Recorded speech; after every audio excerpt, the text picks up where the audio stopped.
नमस्कार, नवभारत टाइम्स में आपका स्वागत है। आपके साथ मैं हूं विनीत त्रिपाठी। अमेरिकी राष्ट्रपति डोनाल्ड ट्रंप की जिद और खराब नीतियों के कारण अमेरिका में महंगाई बढ़ी है। ऐसा मैं नहीं, बल्कि अमेरिकी कांग्रेस की भारतीय मूल की सदस्य प्रमिला जयपाल कह रही हैं। उन्होंने राष्ट्रपति ट्रंप के भारत पर लगाए गए टैरिफ की कड़ी आलोचना भी की है। उन्होंने कहा कि इन शुल्कों से न केवल अमेरिकी लोगों के लिए चीजें महंगी हो रही हैं, बल्कि भारत का अन्य वैश्विक शक्तियों के करीब भी ढकेला जा रहा है।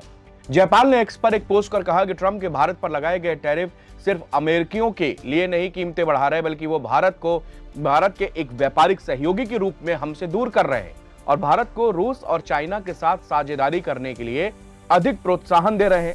इससे हमारी अर्थव्यवस्था को नुकसान पहुंच रहा है और हम सभी के लिए कम सुरक्षित हो जा रहे हैं।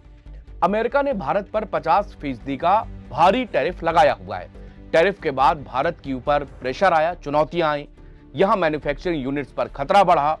मगर आगे मैं एक ऐसी रिपोर्ट्स के बारे में आपको बताऊंगा जिसमें भारत की रफ्तार तेजी से बढ़ती जा रही है। भारत इन चुनौतियों से आगे बढ़ रहा है, मगर अमेरिका के अंदर इन्हीं की नीतियों को लेकर टेंशन बढ़ती जा रही है। एक संसदीय सुनवाई के दौरान जयपाल ने एक्सपर्ट विटनेस समीर लालवानी से इन टैरिफ के प्रभाव के बारे में सवाल पूछे। उन्होंने पूछा कि भारत को कैसा महसूस हो सकता है जब उसके पड़ोसी देश पाकिस्तान और बांग्लादेश भारत की तुलना में कम टैरिफ दरें हासिल कर चुके हैं। उन्होंने कहा कि अगस्त में राष्ट्रपति ट्रंप ने कई भारतीय सामानों पर टैरिफ को दोगुना करके 50% कर दिया। क्या भारत इस बात को लेकर चिंतित है कि उसके पड़ोसी पाकिस्तान और बांग्लादेश भारत की तुलना में कम टैरिफ दरें हासिल कर चुके हैं, जबकि भारत सक्रिय रूप से बातचीत कर रहा है?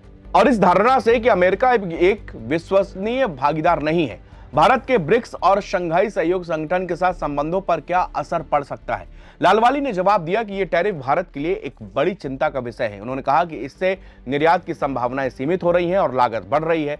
उन्होंने चेतावनी दी कि ये उपाय भारत को ब्रिक्स और शंघाई सहयोग संगठन के करीब ढकेल सकते हैं, जो टैरिफ के इच्छित लक्ष्यों के बिल्कुल विपरीत है।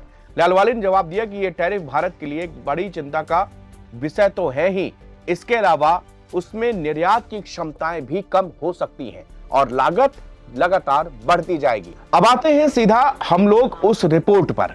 पीटीआई के मुताबिक नवंबर महीने में भारत का व्यापार घाटा कम होकर 24.53 अरब डॉलर रह गया है, जबकि एक साल पहले यह आंकड़ा 31.93 अरब डॉलर दर्ज किया गया था। सोमवार को जारी किए गए सरकारी आंकड़ों से पता चलता है कि भारत का वस्तु व्यापार घाटा नवंबर में अक्टूबर के मुकाबले तेजी से घटा है। अक्टूबर में टैरिफ के दबाव के बीच 41.68 अरब डॉलर था। अगर हम बड़े नजरिए से देखें तो इस साल अप्रैल नवंबर में देश का कुल निर्यात 2.62% बढ़कर 292.07 अरब डॉलर के पार जा चुका है। हालांकि इसी अवधि में कुल आयात भी 5.59% से बढ़कर 515.21 अरब डॉलर रहा है। लेकिन नवंबर के आंकड़ों ने बाजार में नई उम्मीदें जगा दी है।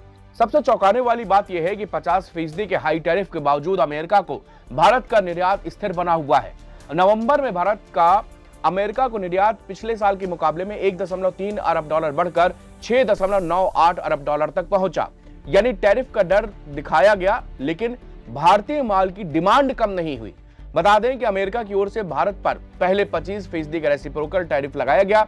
उसके बाद डोनाल्ड ट्रंप ने भारत के रूसी तेल और हथियारों की खरीद पर 25% का पेनाल्टी टैरिफ भी लगा दिया। सितंबर और अक्टूबर महीने में निर्यात पर इसका बड़ा विपरीत असर देखने को मिला था, लेकिन भारत की तगड़ी रणनीति ने टैरिफ की पूरी तरह से हवा निकाल दी। सरकारी आंकड़े जारी होने के बाद वाणिज्य सचिव राजेश अग्रवाल ने बताया कि नवंबर में हुए निर्यात ने इस साल अक्टूबर में हुए नुकसान की भरपाई कर दी। रिपोर्ट के मुताबिक भारतीय निर्यात नवंबर में 19.37% की बढ़ोतरी के साथ 38.13 अरब डॉलर तक पहुंच गया, जबकि बीते महीने भारतीय आयात में 1.88% की गिरावट दर्ज की गई और यह घटकर 62.66 अरब डॉलर रह गया। राजेश अग्रवाल ने नवंबर को भारत के एक्सपोर्ट इंपोर्ट दोनों के लिहाज से एक अच्छा महीना करार दिया। उन्होंने बताया कि सर्विस सेक्टर भी मजबूत बन रहा है। अकेले भारत का अमेरिका को निर्यात नवंबर से पिछले साल की तुलना में 1.3 अरब डॉलर बढ़कर 6.98 अरब डॉलर तक पहुंचा है। अप्रैल से नवंबर तक की अवधि में इंडिया एक्सपोर्ट इंपोर्ट के आंकड़ों पर अगर हम नजर डालें तो इस अवधि में माल का निर्यात बढ़कर 292.07 अरब डॉलर पर पहुंचा, जबकि आयात बढ़कर 515.21 अरब डॉलर हुआ है। इस अवधि के दौरान अमेरिका को निर्यात 59.04 अरब डॉलर तक पहुंच गया, जो एक वर्ष पहले समान अवधि में 53.01 अरब डॉलर से अधिक है। अन्य बिजनेस पार्टनर्स के साथ व्यापार, अन्य व्यापारिक साझेदारों में संयुक्त अरब अमीरात को भारत का निर्यात 25.49 अरब डॉलर तक पहुंच गया, जबकि आयात 40.81 अरब डॉलर रहा। इसके अलावा चीन से आयात बढ़ा है, 84.27 अरब डॉलर हुआ, जबकि रूस से आयात घटकर 40.81 अरब डॉलर रह गया। अमेरिकी टैरिफ जैसे बाहरी झटकों से अर्थव्यवस्था को बचाने के लिए केंद्र की नरेंद्र मोदी सरकार ने तमाम कदम उठाए हैं। इनमें टैक्स कट से लेकर निर्यात प्रोत्साहन और श्रम सुधार तक शामिल हैं। सरकार के ये कदम भारत को वैश्विक व्यापार चुनौतियों से निपटने में मदद कर रहे हैं। एक दूसरे आंकड़े पर भी हम यहां पर नजर डालेंगे।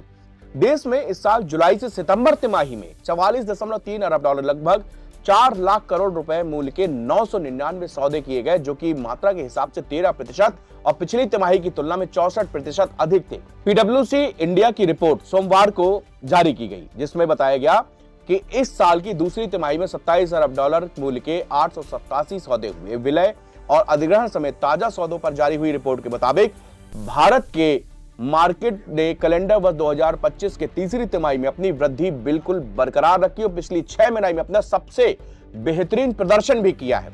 विलय और अधिग्रहण ने बाजार गतिविधियों को आगे बढ़ाया।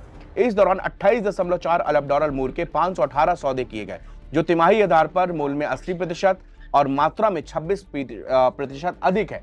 रिपोर्ट के मुताबिक इस वर्ष की तीसरी तिमाही में आईपीओ बाजार में 159 कंपनियां लिस्टेड हुई हैं। इनमें से 50 मुख्य बाजार और 109 एसएमई मंच पर सूचीबद्ध हुई। वही 2025 की दूसरी तिमाही में 62 और पहली तिमाही में 65 कंपनियां सूचीबद्ध हुई थी। रिपोर्ट के मुताबिक प्रौद्योगिकी क्षेत्र में 13.3 अरब डॉलर के मूल्य के 146 सौदों के साथ सबसे आगे रहा, जो कुल घोषित मूल्य का लगभग 1/3 हिस्सा है। खुदरा और उपभोक्ता क्षेत्र की कंपनियों में 4.3 अरब डॉलर के 165 लेन देन के साथ टॉप स्थान हासिल किया। ये सारे फैक्ट बड़े ही व्यावसायिक लैंग्वेज और फाइनेंशियल लैंग्वेज पे लिखे गए हुए हैं, लेकिन ये सारे रिकॉर्ड और आंकड़े आपके सामने ये बताते हैं कि भारत उन टैरिफ की चुनौतियों से कितनी तेजी से केवल उबर नहीं रहा, बल्कि उससे आगे बढ़कर निकलता जा रहा है। अब ट्रंप ने जिस हिसाब से भारत के ऊपर 50% का टैरिफ लगाया, उस समय बहुत सारी इंडस्ट्रियों के सामने ये संकट छा गया था कि आखिरकार हम जो यहां पर बना रहे, मैन्युफैक्चर कर रहे हैं, इतना भारी टैरिफ के बावजूद कौन हमारे माल को खरीदेगा। लेकिन इसी बीच भारतीय माल की वही जो डिमांड पहले थी वो बनी हुई है। और फिलहाल जो पिछली तिमाही और छमाही के आंकड़े हमने आपके सामने रखे हैं, अगर आप इसको कंपैरिजन करेंगे और देखेंगे तो आपको ये साफ लगेगा कि भारत तेजी के साथ में आगे बढ़ रहा है और ट्रंप के जो टैरिफ का प्रभाव था वो जितना पहले लग रहा था, लेकिन अब उस हिसाब से बहुत कम उसका प्रभाव रह गया है।